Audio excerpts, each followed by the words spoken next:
Are you familiar with these names? Natalie Hirschlag, Eliana Lydia Valievna Mironov, Krishna Pandit Banji, Frederick Austerlitz, and Isor Danielovich. You might know them by another name. These are the given names of the following actors: Natalie Portman, Helen Mirren, Ben Kingsley, Fred Astaire, and Kirk Douglas. These people changed their foreign-sounding names to easier-to-pronounce English names to help them be more accessible to English-speaking audiences. The people in the Bible often did the same thing. We find folks there who go by 2 or 3 different names. They would be called by the Hebrew or Aramaic version of their name, but because the Greek language was the international language at the time of Jesus, they would also go by the Greek version of their name. And sometimes, Jesus would even give his friends a nickname.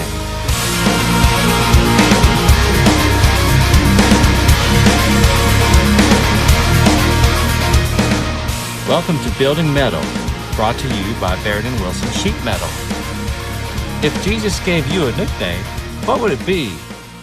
I know someone with a high-pitched voice whose nickname is Squeak. Or maybe he would give you a nickname that's the opposite of you, like he did for one of his disciples. His name was Simon Bar-Jonas, and he was out of control. Simon was all or nothing, brave one minute, scared the next. He would often put his foot in his mouth, unsteady like a reed in the wind. But Jesus saw his future and gave him the name Rocky, or the Rock. That's what the Greek word Petros, or Peter, means in English. The whirlwind that was Peter would someday become steady. In Aramaic, he was called Cephas, which means the same thing, rock.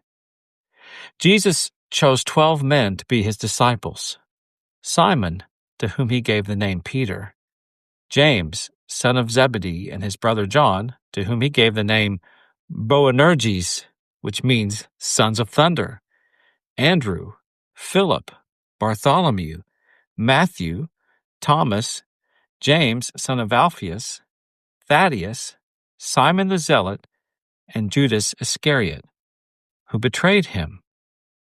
The brothers James and John worked for their father Zebedee, who had a fishing business. Their mother's name was Salome, who was the sister of Jesus' mother, Mary. So James and John were the first cousins of Jesus. They had tempers, and that's why Jesus called them sons of thunder. Peter and his brother Andrew were also fishermen. Bartholomew is also called Nathaniel.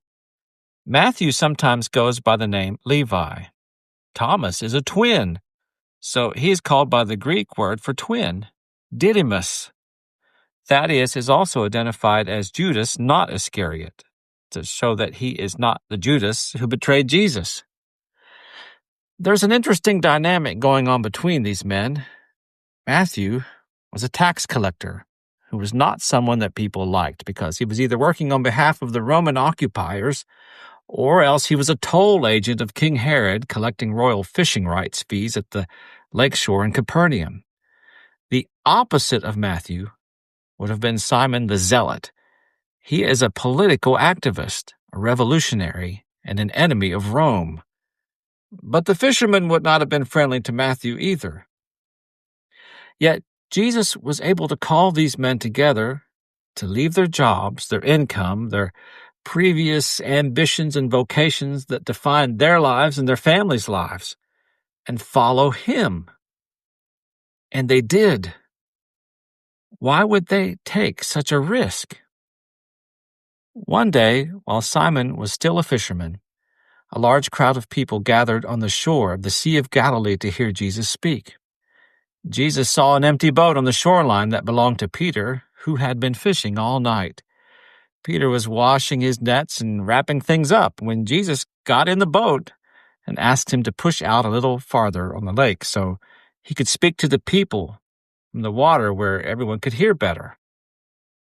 When he had finished his sermon, he said to Simon, put out into the deep water and let down the nets for a catch." Simon answered, "Master, we've worked hard all night and haven't caught anything. But because you say so, I will let down the nets." Peter had to be annoyed.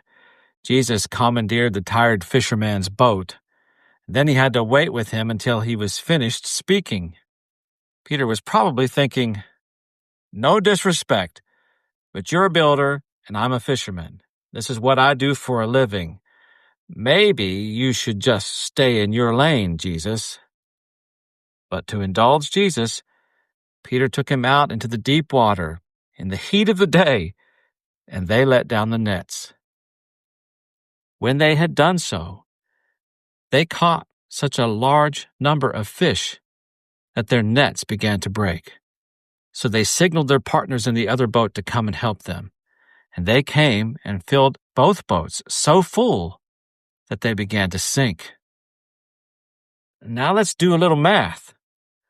Archaeologists tell us a first-century Galilee fishing boat is about 27 feet in length with a likely capacity of 1 to 1.5 tons of fish. If there were 2 boats, there could be as much as 3 tons of fish. This catch could represent as much as a whole year's earnings. Accounting for average earnings, the mid-range for this single catch could be anywhere from $75,000 to $120,000 in today's dollars. Not bad for an afternoon's work. How does Peter respond? When Peter saw this, he fell at Jesus' knees and said, "Go away from me, Lord. I am a sinful man." For he and all his companions were astonished at the catch of fish they had taken. And so were James and John, the sons of Zebedee, Simon's partners. Then Jesus said to Simon, "Don't be afraid. From now on, you will fish for people." So they pulled their boats up on shore, left everything, and followed him. These are the witnesses surrounding the events of the life of Jesus of Nazareth. The 12 men that followed Jesus were not the brightest or most gifted. They weren't scholars or priests or great speakers. They were just average working men with families to support. They were rough around the edges. The difference is that they had been with Jesus, and having been astonished by him, they knew that following him was worth the risk. We'll look at the first great message of Jesus when we return in our next episode, but first, here's some tools to take with you.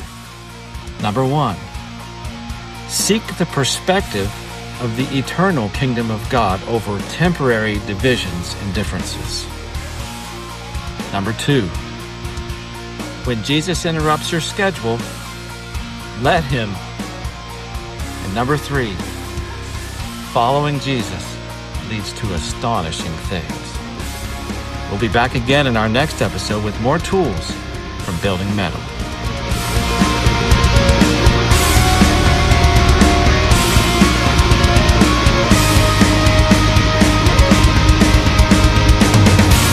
Music of Building Mettle is a production of Jed Brewer and Good Loud Media, Oak Park, Illinois. Also special thanks to Christ Community Church, Oak Ridge, Tennessee.